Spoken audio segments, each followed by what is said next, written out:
I am 76 years old, and the days in my little Iowa town tend to move so slowly that sometimes I wonder if time has given up on me altogether, if it no longer sees the point of carrying me forward with the same force it once did when my wife was alive, when the children were young, when there was always some reason to get up with expectation.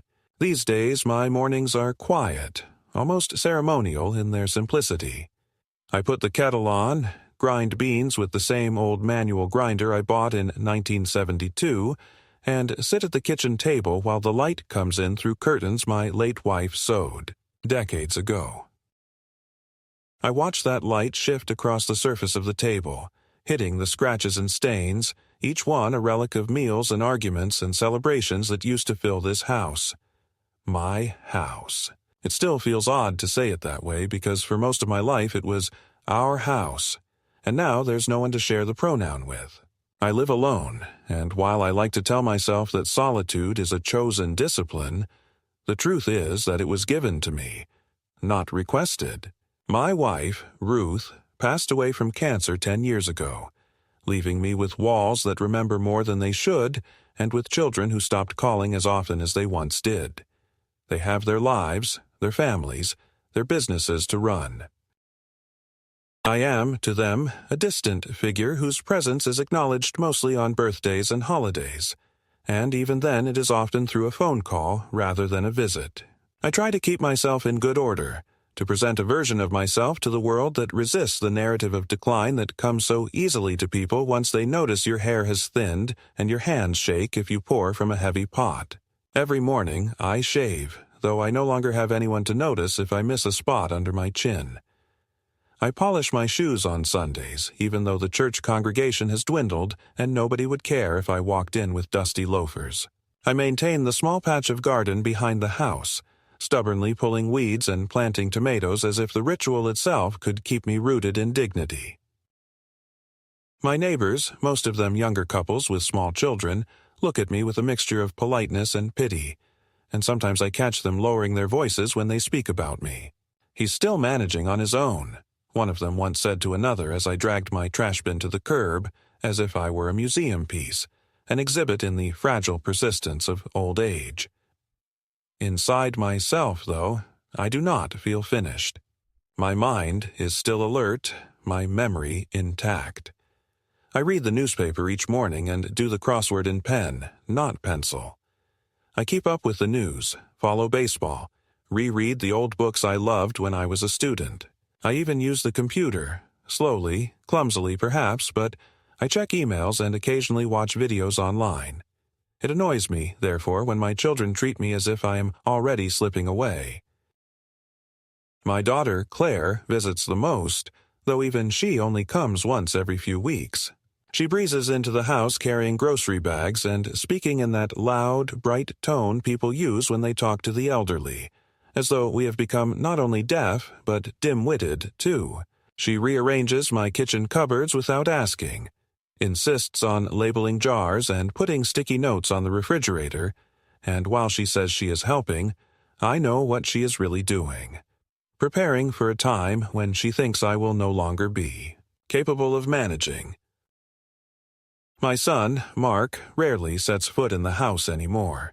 He calls from his car on the way to meetings, always rushed, always distracted, and his voice carries the weight of someone doing his duty rather than speaking with love. "How are you doing, Dad? Taking your meds? Not climbing ladders, right?" His questions are practical, perfunctory, as though he were checking boxes on a form. When I tell him I am fine, he sighs as if I am being stubborn, as if my refusal to exhibit helplessness is itself a problem.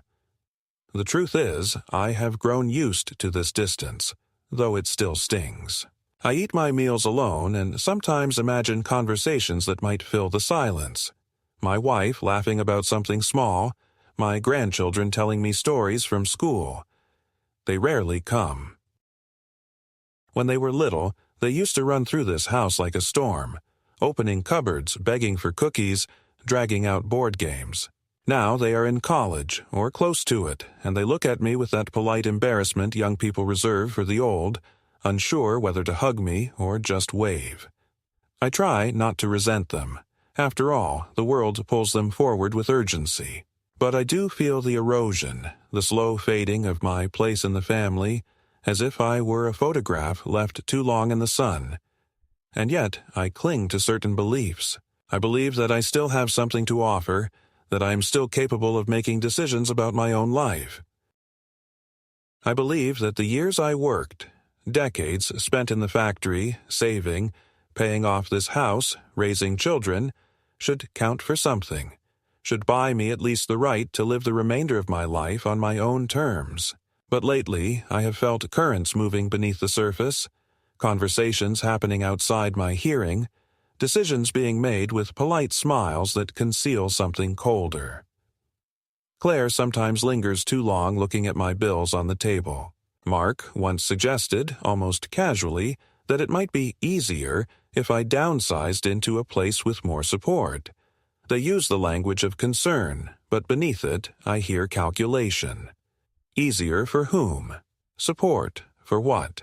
I notice how they glance at each other when I fumble for a word, or when I misplace my glasses. They exaggerate these moments, seize on them as evidence of fragility. And perhaps I do forget things sometimes. Who doesn't? But when they sigh and trade glances, I feel as if they are rehearsing a narrative, one where I am no longer competent, no longer reliable, no longer in control. It is a strange feeling to be spoken about in the past tense while you are still sitting in the room. It makes you want to shout, to prove that you are not yet gone, but pride keeps me silent. I let them believe I do not notice. In the evenings when the house grows dark and the cicadas hum outside, I think back to the early years of our family, when this home was noisy and full, when Ruth and I stayed up late making plans about the future. I ask myself where exactly things turned. Did I fail in some way? Did I raise children too practical, too eager to move on? Or is this simply the fate of age, that no matter how much you give, you end up reduced in their eyes to a set of problems to be managed? I cannot answer those questions. I only know that I want to hold on to myself, my dignity, my freedom, as long as possible. This is the life I inhabit as the story begins. A man not yet broken, but increasingly aware that others have already begun to write his ending. They think of me as someone sliding toward dependence, someone who should be guided, redirected, perhaps even contained. And while I try to ignore it, while I try to take comfort in my daily routines, a part of me fears that the day is coming when they will no longer ask what I want, but instead will decide for me. That thought lingers in the corners of my mind like a shadow. I do not yet know what it will mean, but I feel it waiting. It began, innocently enough, in the way that these things often do, without thunderclaps or any sudden sense of catastrophe. Just the small ordinary incident of my foot slipping on the wooden steps leading down from the back porch. It was early spring, the boards still damp with the last frost of the season, and I had gone out to refill the bird feeder, a chore I performed with stubborn regularity even though the birds had become less frequent visitors these past years. My heel caught on the edge, I lost my balance, and though I did not fall completely, I went down to one knee hard enough to leave a bruise and twist my ankle. It was not serious. I have weathered worse. A man who worked decades in a factory has lived through countless knocks and strains. But it was enough that when my daughter saw the swelling later that week, she drew in her breath with exaggerated alarm and declared that I needed to see the doctor. I told her it was unnecessary, that I had already wrapped the ankle, that it would heal with time, but she insisted with the persistence of someone who has already decided. Dad, we can't take chances anymore. You're not 25. What if it had been your hip?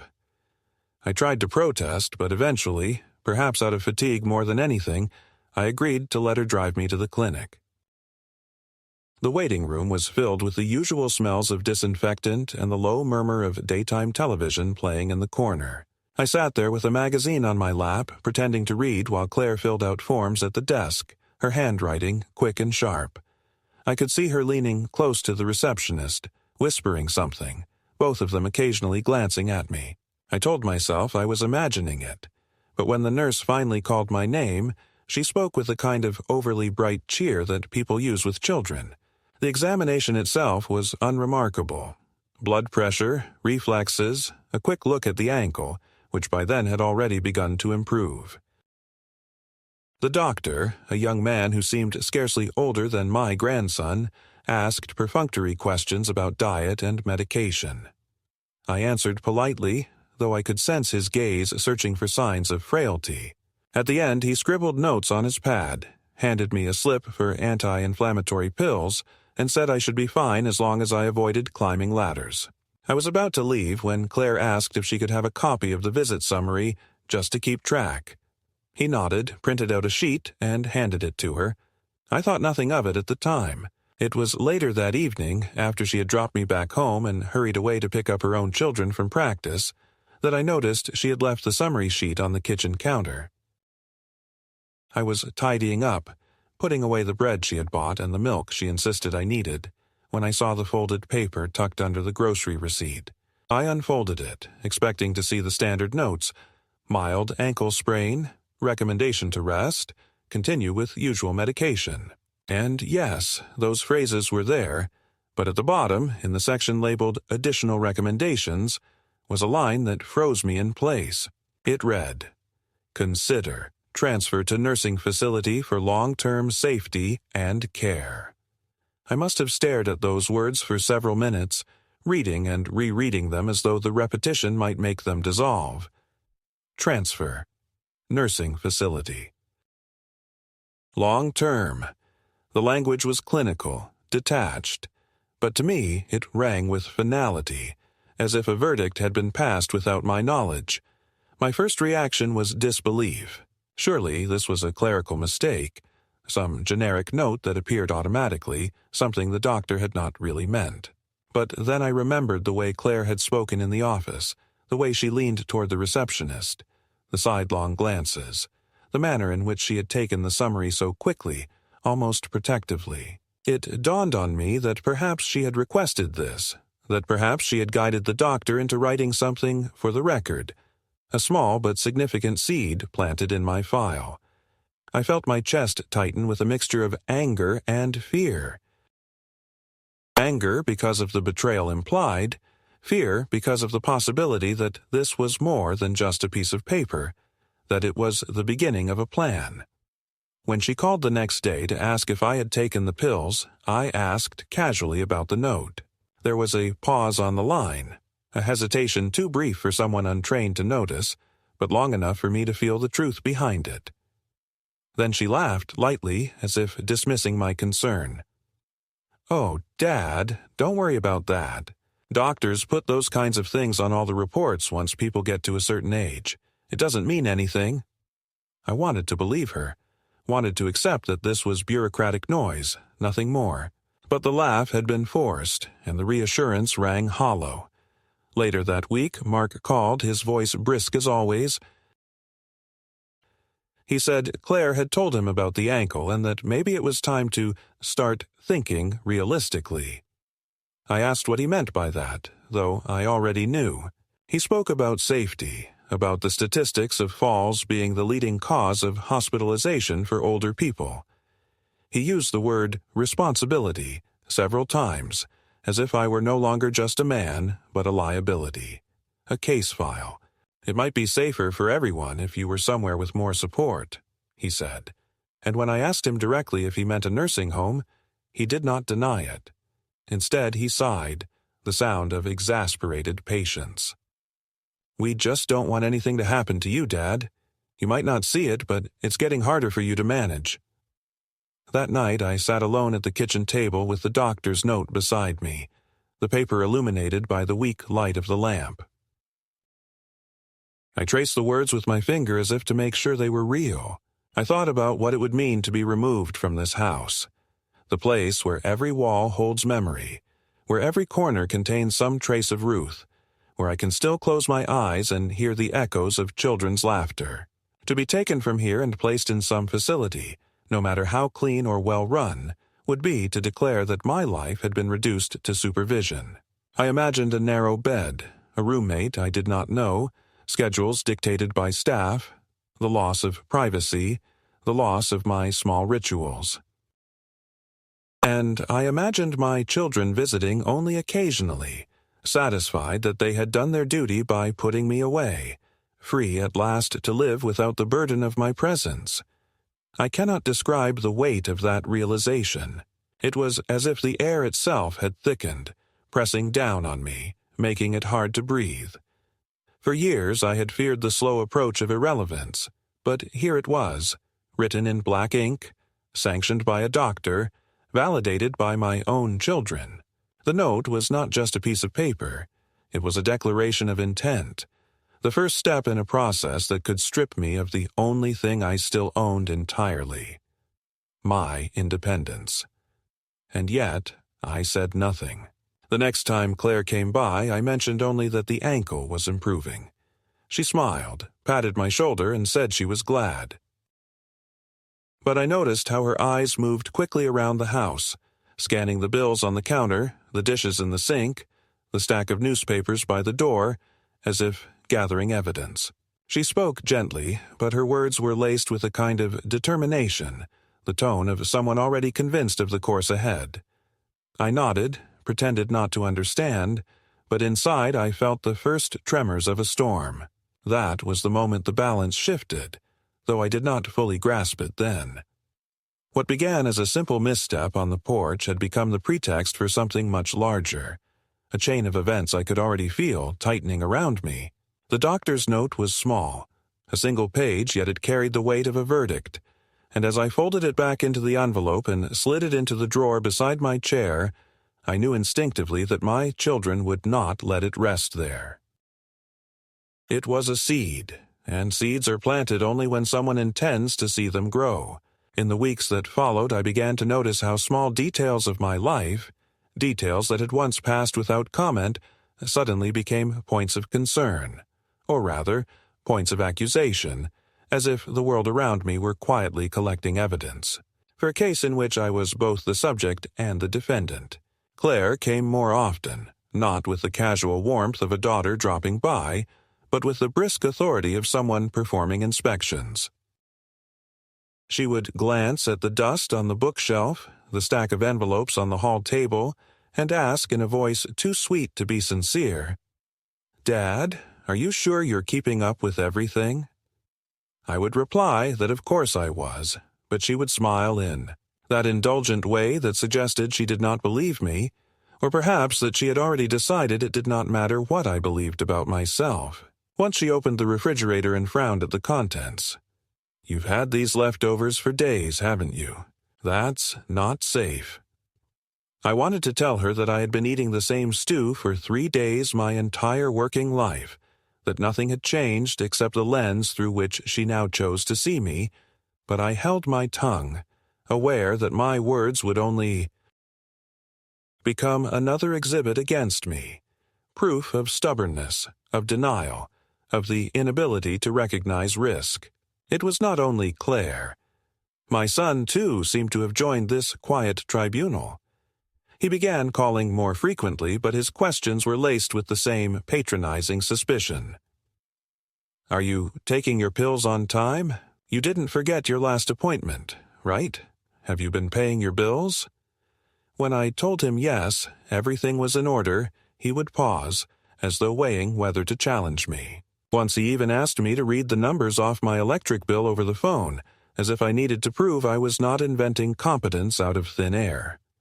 When I read them to him, he muttered something about just making sure, and quickly ended the call. I sat there afterward with the phone heavy in my hand, a strange shame creeping into me. Not because I had done anything wrong, but because my own children no longer accepted my word as truth.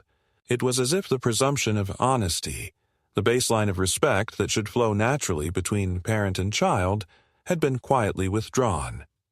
The more they pressed, the more I found myself doubting my own instincts.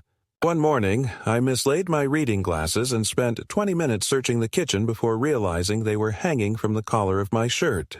When I finally found them, instead of laughing at the silliness of it, I felt a pang of dread, imagining how Claire would react if she had been present. She would not have seen the ordinary absent-mindedness of a man with too many thoughts in his head. She would have seen confirmation of decline, the kind of lapse that fits neatly into the narrative of someone unfit to live alone. I began hiding these small mistakes, careful never to mention them, for fear they would be twisted into something larger. And then there were the little humiliations, subtle but cutting, that slipped into our conversations. At dinner one evening, Claire asked if I wanted her to cut my meat for me, as if I were a child. I stared at her, knife and fork already in my hands, and said quietly that I was fine. But she smiled in that same way, a smile that said she knew better. Mark, on another visit, insisted on checking my medicine cabinet, counting the pills to make sure I was taking them correctly. I wanted to snatch the bottles away, to shout that I had been managing my own health longer than he had been alive. But instead, I stood silently while he performed his inventory, my face burning. There is a peculiar kind of pain in being treated as both invisible and intrusive at once. Invisible because your judgment no longer matters. Intrusive because your very existence is seen as a burden to be managed. It was during this time that I began to overhear fragments of conversations not meant for me. Once, as Claire was leaving after one of her visits, I heard her on the phone just outside the door. "He's not coping as well as he thinks," she said, her voice low but clear. "We'll have to start making arrangements sooner rather than later." Another time I picked up the phone to call a friend, only to hear a click and realize Claire had been speaking with Mark on the same line before I dialed. I caught only a few words: facility, waiting list, doctor's recommendation, but they were enough to chill me. The words seemed to gather in my ears like a sentence already written, one in which my role was passive, where decisions about me were being made without me. One Sunday afternoon, Claire came by with a stack of papers she said were helpful resources. I spread them out on the table after she left, my hands trembling slightly. They were glossy brochures for retirement communities, assisted living centers, nursing facilities. Smiling elderly couples filled the photographs, their silver hair catching the sunlight as they played cards, painted, took walks on manicured lawns. The captions spoke of peace of mind, 24-hour support, a vibrant community. I stared at those images, feeling a wave of nausea. They were advertisements for surrender, for handing over the final fragments of self-determination. And beneath the cheerful marketing, I could hear the real message. Here is where you will be put when your usefulness has been measured and found wanting. I could no longer pretend this was just a misunderstanding. The doctor's note had not been an isolated remark. It was the cornerstone of a structure being built around me, brick by brick, a case assembled by my own children. Each forgotten word, each unpaid bill that sat a day too long on the counter, each leftover in the fridge, all of it was evidence, compiled and whispered about in conversations from which I was excluded. It was as though I had become a defendant in a trial held behind closed doors, with verdicts passed in absentia. One evening, determined to know the truth, I confronted Claire. I asked her directly if she and Mark were planning something, if they were discussing arrangements for me without my consent. She smiled that tight smile and shook her head. "Dad, you're imagining things. We're just worried about you." That's what families do. But even as she said it, her eyes shifted, flicking away from mine for just an instant too long. I knew then that she was lying, and the realization pierced me deeper than any physical wound. To be lied to by your child, to see them regard you not as a father but as a problem to be solved, it is a betrayal that corrodes the soul. After she left, I sat in my chair long into the night, the brochures still spread on the table before me, the doctor's note tucked in the drawer, the phone silent at my side. I realized with a clarity that frightened me that I was no longer merely living my life. I was defending it, silently, against those who once depended on me and now conspired to take from me the last possession I truly valued: my right to choose how and where I would live. And though I had not yet spoken my defiance aloud, I felt it gathering in me like a storm, a quiet determination that if they were going to push me into that fate, they would not find me as compliant as they imagined. The turning point came not with some dramatic confrontation, not with shouting or slammed doors, but in the stillness of an ordinary afternoon when I happened to rise from my chair more quietly than usual and overheard what was never meant for my ears. Claire had come by to drop off groceries, and while she thought I was in the back room sorting laundry, she stepped into the kitchen with her phone pressed tightly to her ear. I heard her voice, low and urgent, speaking not with the casual tones of a daughter, but with the clipped certainty of someone finalizing arrangements. "Yes, he's still insisting he's fine," she was saying. "But he doesn't realize how much he's slipping. We can't keep putting it off, Mark. The doctor already noted it in his file. If we wait too long, the situation will only get worse. I'll call the social worker tomorrow and see if we can get him on the list." The words struck me harder than any physical blow could have. On the list. Not a suggestion, not a conversation to be had with me, but a decision already unfolding, my name spoken like an item of business on a to-do sheet. I remained in the hallway, frozen, my breath caught in my chest, while Claire continued her hushed conversation. She mentioned safety, liability, and then, in a tone that revealed more than she perhaps intended, "The house is too much for him. He doesn't even realize it."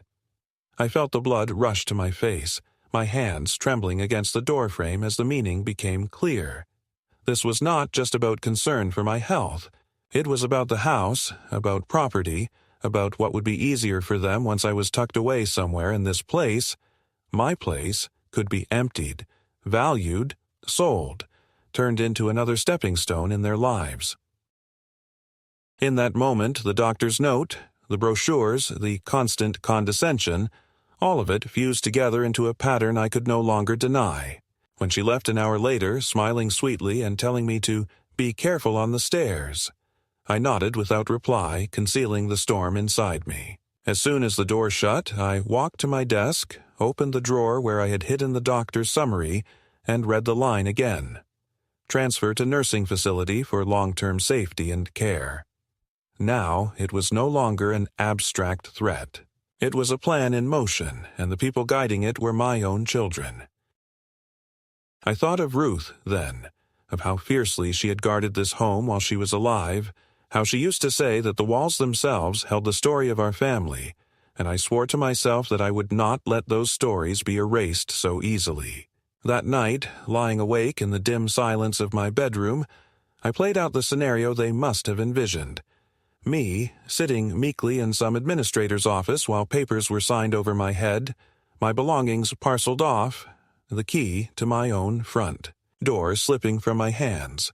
I imagined Mark, efficient and businesslike, coordinating the financial side, perhaps already speaking with the bank about power of attorney, while Claire presented it to me as for your own good. I imagined neighbors seeing the for sale sign on the lawn, shaking their heads with pity, remarking how quickly the old man had gone downhill. And worst of all, I imagined myself fading into compliance, allowing it to happen out of fear, too weary to resist. The vision filled me with a deep, burning shame, and at the same time it awoke something in me that had been dormant too long, a determination not to go quietly into the role they had written for me. In the following days I watched them more carefully, listening for slips in their words, piecing together the quiet conspiracy that had grown around me. Mark called and, almost as an afterthought, asked if I still had the deed to the house in my files, or if it might be better if he kept it safe. I told him I'd look for it later, my voice steady though my pulse hammered in my throat. Claire began leaving pamphlets on the counter, this time not even pretending they were mere resources, but opening them and pointing out features as though she were showing me vacation brochures. "See, Dad, they have an activity room and transportation to doctor's appointments, and you wouldn't have to worry about shoveling snow anymore." I nodded, feigning distraction, but inside I felt my fury building with each cheerful suggestion. The true crisis came when I visited the bank to withdraw some cash and the teller, who had known me for years, mentioned almost casually that my son had been inquiring about joint accounts and what steps would be required should I wish to add him as a co-signer. She assumed it had been discussed between us, but I knew instantly that it had not. My stomach clenched, and I forced a polite smile while I completed my transaction, though every nerve in my body screamed with alarm. That night I sat at my desk with the account statements spread before me, suddenly aware that my independence was not just emotionally threatened, but financially endangered as well. Without money, without legal control, I would be nothing more than a ward of their decisions, powerless to resist whatever arrangements they chose. It was in that moment that the stakes sharpened. This was no longer a matter of whether I felt patronized or diminished. It was a matter of survival, of refusing to be erased while still alive. I knew then that I could not remain passive, waiting for the next step in their plan. I would have to act, to prepare, to protect what little remained of the life I had built. And though I was still only beginning to understand what that would mean, one thing had become certain in my mind. The battle for my dignity had truly begun. In the days after I realized my children were no longer speculating, but actually planning, the pressure around me thickened in ways that were both petty and crushing, as if the air itself had taken on the weight of judgment. Claire began arriving with a canvas tote that might as well have been an inspection kit, a pill organizer labeled by morning and night as though I had forgotten the difference, a clipboard with safety checks printed in cheerful fonts, rolls of bright orange stickers to label faucet handles and the stove knobs, and a packet labeled placement options that she slid into the drawer where I once kept birthday cards from the grandchildren. She would narrate everything in a voice too smooth to argue against, saying it was just to make life easier. Yet the ease she meant was hers, not mine, because every sticker she pressed onto my life declared that my house was no longer a home, but a case to be managed. Mark stepped into the same role with the efficiency of a project manager, and even the way he stood in my doorway suggested he owned the threshold. He began insisting that I hand him my car keys for a week or two until he could book a vision test. And when I told him that I had passed my last test 2 years ago, he smiled like a man humoring a fable, took the keys off the hook in the hallway, and dropped them into his jacket pocket with a soft metallic clink that sounded to my ears like the lid of a box closing. That night I found my spare key where Ruth and I had hidden it 20 years earlier inside an old gardening glove, and while turning it in the lock I realized I was already living in a kind of siege, rationing proof of competence, hiding simple acts of normal life as if they were contraband.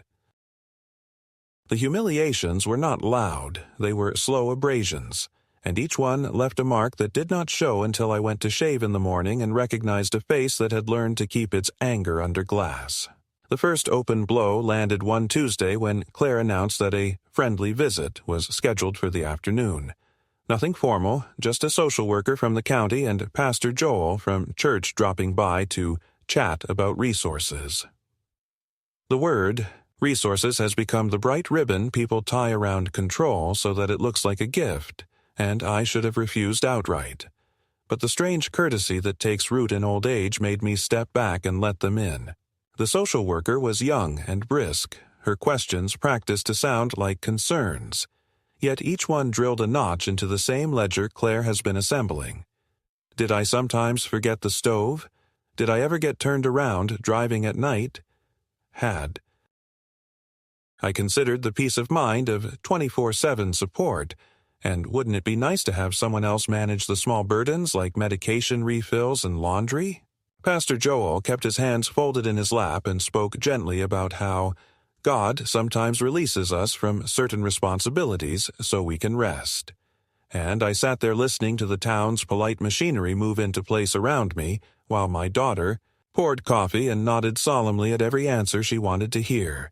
When the social worker finally produced a slim stack of forms, not binding, just a preliminary care plan, something we can keep on file, Claire looked at me with the bright smile of triumph that pretends to be love. And it was then that something hard and cold rose in me. I said I would not be signing anything today, that I would review documents with my attorney, that this was my house and my life, and we would not, under any circumstances, be making plans without my consent. The room went very still. The social worker, to her credit, gathered her papers without argument, though she exchanged a glance with Claire that said this was merely a delay, not a defeat, and Pastor Joel murmured a small prayer for discernment that sounded to me like a blessing placed on a future I had no intention of accepting.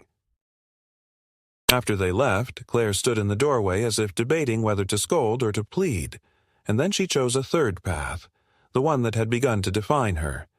She said in a voice near tears that the forms were just notes, Daddy, just a doctor's note kind of thing. And she laid her palm on the drawer where I had hidden that very page with the line about transfer, as though her hand could press me into obedience through wood. What I did not expect was the public humiliation that followed. 2 days later, a patrol car eased to a stop in front of my house, and a young officer knocked on my door to conduct a welfare check, because, he said, a concerned family member reported confusion and possible wandering. I stood there gripping the edge of the door while the neighbor across the street watched from behind her screen, and the officer asked me to recite my address and today's date, to name the president, to point to the stove and tell him how many burners I had, all with the weary patience of a man who has performed this script 100 times. I answered everything carefully, because in that moment the smallest pause felt like a trap door, and when he finally stepped back and decided there was no emergency, when he tipped his cap and apologized for the inconvenience, I closed the door and leaned my forehead against the wood and understood how quickly your life can be turned into a rumor. You must disprove at your own threshold. After that came the photographer, cheerful and oblivious, who arrived one morning while Claire pretended to be surprised and explained she had asked a realtor to assess options just in case, and before I could get him off the porch, he had already taken wide-angle shots of my living room like a coroner's documentation. I made him delete them in front of me, and when he left, Claire's face hardened into something I recognized from her adolescence, the look she wore when she had already gotten what she needed, and my authority arrived a day too late. The revelations began to arrive with the bluntness of bank stamps. At the credit union, an old teller who has watched my hair go from black to silver leaned forward and asked if I had decided which child would be my co-signer, because your son had questions about durable power of attorney and transfer on death designations, and it was only by pressing my palm hard against the counter that I kept the tremor out of my voice while I explained that no changes were authorized and any requests should be refused unless I was present. That same afternoon, a thick envelope came by, certified mail addressed not to me, but to the interested parties in the matter of my name.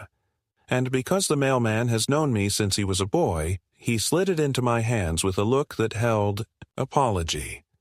Inside was notice of a petition for temporary guardianship filed by Claire with supporting affidavits from Mark and a neighbor who apparently told them she had once smelled gas coming from my kitchen and had to guide the respondent gently back to safety. A scene I knew had never happened because the only time she'd been in my home this year was to borrow a ladder. The affidavits were padded with vague phrasing and an unkind mathematics of memory. My misplaced glasses were now routine disorientation. The bruise on my knee was a serious fall with unknown duration of altered consciousness. An unpaid water bill that I had set aside in a stack became chronic inability to manage finances. And at the bottom of Claire's statement was the line that welded the whole lie into place. Doctor has already recommended transfer to a nursing facility for long-term safety. I held the papers and felt a letter of my own life dissolve under someone else's pen. And yet I would be dishonest if I pretended their motives were made only of greed. The more I listened from the edges of their conversations, the more I glimpsed the messiness of their lives, as when my granddaughter, sweet, wary Lily, texted me late. one night from a number I did not recognize and asked if I was awake. And when I said I was, she wrote that her mother had been crying after the realtor left because the second mortgage was underwater, and the clinic where Claire worked had cut her hours, that Mark's business had lost a contract and he was behind on his own house, that they kept saying, "Once Dad is settled, we can breathe."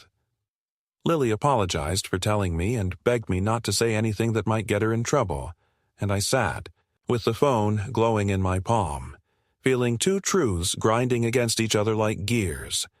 The truth that my children's decisions threatened to erase me, and the truth that in their fear, they were trying to stabilize their own lives by shifting the weight onto mine. Moral clarity, I've learned, is a luxury of those who do not share blood. Still, compassion cannot mean surrender, and the knowledge of their debt did not lessen the violence of the forms they had filed. It only made the story sadder and the fight lonelier.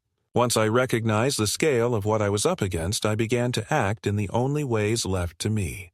I called Harold Kovacs, a friend from the union days who had retrained as an elder law attorney after his body gave out, and he listened without interruption while I read the guardianship petition top to bottom.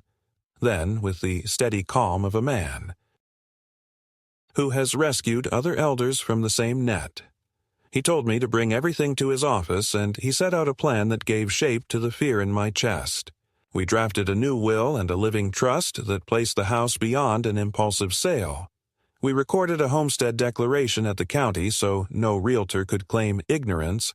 We revoked any prior HIPAA releases that would allow my children to rifle my medical file for ammunition, and we executed a fresh durable power of attorney that named a neutral fiduciary, a retired school principal from church who is steady as granite, as my agent should I ever actually lose capacity. Harold instructed me to switch my bills to automatic payment and to keep receipts in an accordion folder, not because I needed the order, but because paper is a bulwark in court. He sent me to an independent neurologist for a cognitive evaluation so current and thorough that even a hostile judge would have to acknowledge its findings. And when I left that office with a score noted as above average for age, a weight came off my rib cage that I hadn't realized I'd been carrying. Back home, I changed the locks, not to keep my children out forever, but to force them to knock like guests rather than walk in as owners. I posted, quietly but firmly, a no trespass letter to the realtor who had tried to stage my living room like a product, and I told the bank to add a password to my accounts that only Harold and I know. These were not the actions of a man in decline. They were the small firm steps of a man who has decided he will not be escorted out of his own life. Of course, my resistance did not halt their momentum. It only sharpened it. The following Sunday, they staged a visit with the gentle ferocity of people who do not consider no an answer. I found boxes in my living room, flat-packed and labeled kitchen, linens, books, and Claire holding a clipboard as if she had been hired by my future to inventory my past. Mark stood near the mantel with his arms crossed and announced that they had booked tours at 3 facilities for the coming week, and when I told them there would be no tours because there would be no move, he shifted to the tone he uses in conference calls and declared that the guardianship hearing was already set, that a judge would see reason, that I could make this easy or make it hard. I felt my knees go light and then steadied myself on the table where Ruth's sewing tin still sits, and I told them they needed to leave because they were trespassing, that the locks had been changed and they were here under my sufferance, that any further attempt to inventory my belongings would be considered a break-in. Claire's face crumpled for a heartbeat and then stiffened into resolve. She said I was being manipulated by Harold, that none of this was necessary if I would just sign a temporary placement consent so they could stabilize the situation. And she repeated that phrase, "It's just a doctor's note," as if repetition could turn iron into cloth. I called the non-emergency police line and explained that family members were refusing to leave. When the officers arrived, they kept their voices low, checked my ID and my deed, and then ushered my children out with the same careful politeness they had used with me earlier in the week, and in the silence that followed I stood among the unassembled boxes and let myself sit down, not out of defeat, but to feel the floor, to remember that I was still inside the outline of my own life. That night I could not sleep. I walked the rooms Ruth and I had painted with our quarrels and reconciliations, and felt each door jamb like a friend's shoulder. And when I finally sat at the kitchen table, I took out the doctor's note again and laid it beside the guardianship petition and the glossy brochures that smelled faintly of glue, and I understood that the next step would not be in my house but in a courtroom where strangers would measure the story of my mind. I was not afraid of the measure. I was afraid of how easily a lie can take root when repeated by those who claim to love you. So I drafted my own statement, longhand, in blue ink that bled where my hand pressed too hard, not a speech of defiance but a record of the ways I still lived my days, the names of the neighbors' children I knew, the schedule of trash pickup, the details of my last bank transfer and the cost of the prescriptions I had filled on Tuesday. The poem I could recite from memory because Ruth loved it, the tomatoes I had staked and tied that morning before the sun grew mean. I wrote it all down not because a judge would need it, though Harold said he might, but because I needed the evidence too. I needed to see on paper that I had not yet been erased, and that if my children insisted on replacing the story of my life with a more convenient version, they would have to do so in the clear light of a place where truth is at least invited to stand and speak. The courtroom smelled of paper, dust, and something metallic that reminded me of blood, though I knew it was only the weight of my own nerves tricking my senses. When the bailiff called my name, I stood slowly, refusing to let my knees betray me, and walked forward to take the seat reserved for testimony. My children were already there, sitting together like two pillars of judgment, Mark with his jaw clenched and his arms crossed as though he were bracing against a storm, and Claire with her lips pressed into a line so tight I could hardly recognize. The girl who once clutched my hand in a grocery store because she was afraid of getting lost. Their lawyer rose, speaking smoothly of concern and capacity, holding up papers I had never seen but which bore my name in shaky handwriting that was not mine, claiming I had forgotten to pay utilities, had misplaced large sums of money, had wandered from my home and been returned by neighbors. Each line was spoken not as allegation but as fact, and I sat listening as though someone else's life was being described, a ghost's life, a man already half gone. When my turn came, my lawyer placed the fresh medical evaluations on the judge's bench, 3 specialists attesting that my mind was sound, that my memory was intact, that whatever lapses my children claimed were no more than the ordinary forgetfulness of age. But it was not the papers that mattered, not really. It was the chance to speak.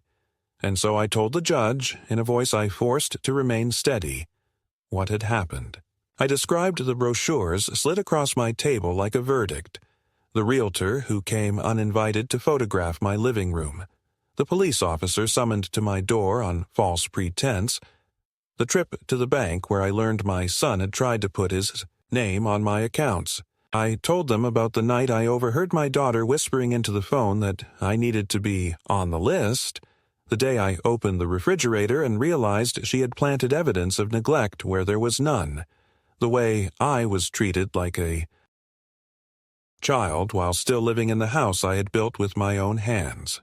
My words filled the silence of the courtroom like a tide, slow and unstoppable, and I could see the color rising in Claire's cheeks, the way Mark shifted uncomfortably in his chair, no longer so sure of the script they had rehearsed.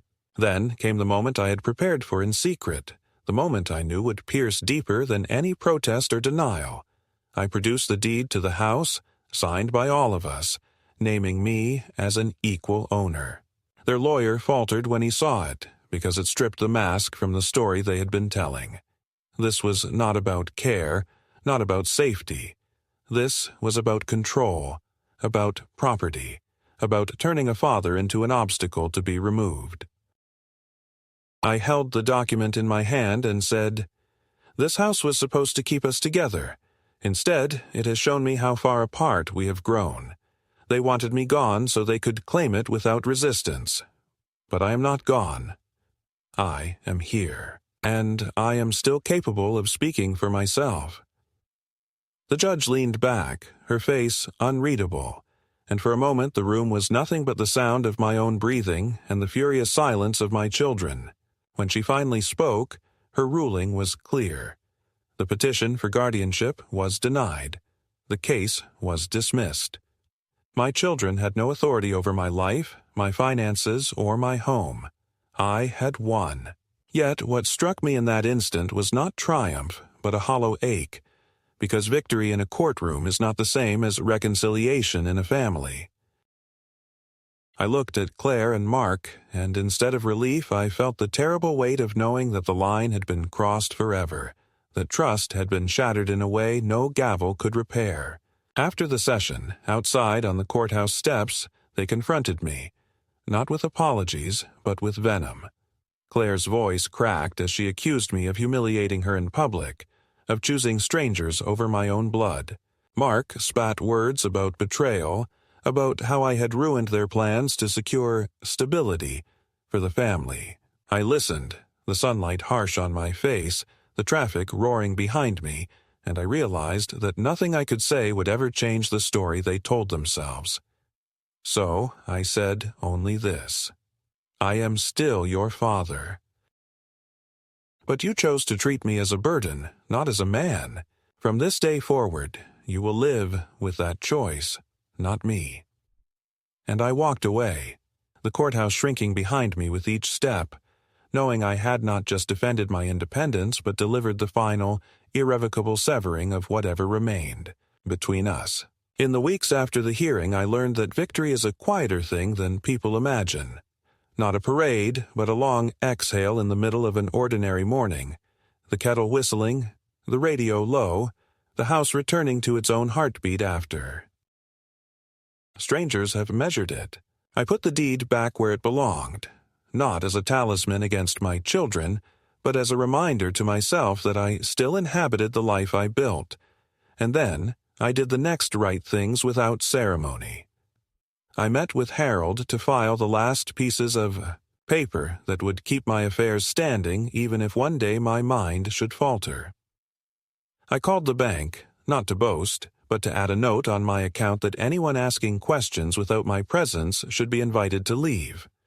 I stopped by church on a Tuesday when the sanctuary is empty and told Pastor Joel that I had forgiven his part in the resource visit, because forgiveness tastes better than bitterness even when it goes down rough. I began saying yes to the parts of help I actually wanted, which turned out to be less dramatic than anyone expected. A neighbor's boy now shovels my walk in winter and refuses to take extra cash, so I pay him in pies and baseball stories. A retired nurse from down the street drops by once a month to look at my pill bottles and gossip about her garden. And I let the hardware store install a grab bar near the tub, because a man can be prudent without surrendering his name. The brochures went into the back of the hall closet, not as trophies of a battle won, but as a simple truth I could face without flinching. If a day comes when I cannot be safe here, I will choose where to go. I will pack my own bag. I will hand the key to someone I trust, and I will walk through the door under my own power. That, more than any gavel, is the freedom I claimed. As for Claire and Mark, silence settled between us like snow, soft at first and then accumulating into weight. There were no apologies, only a single text from Mark that said he hoped I understood they meant well, and a voicemail from Claire that started with a sob and ended with a tight little sentence about how we all do what we must. I did not call back quickly, not out of spite, but because I needed the space to separate love from permission, to remember that I could hold one without granting the other. When I finally answered, I said what I should have said years ago. If you visit, you do it as my children, not as my wardens. If you bring papers, you take them away unsigned. If you speak of my safety, you also speak of my dignity. And if you cannot do that, then a polite distance will harm us less than a daily war.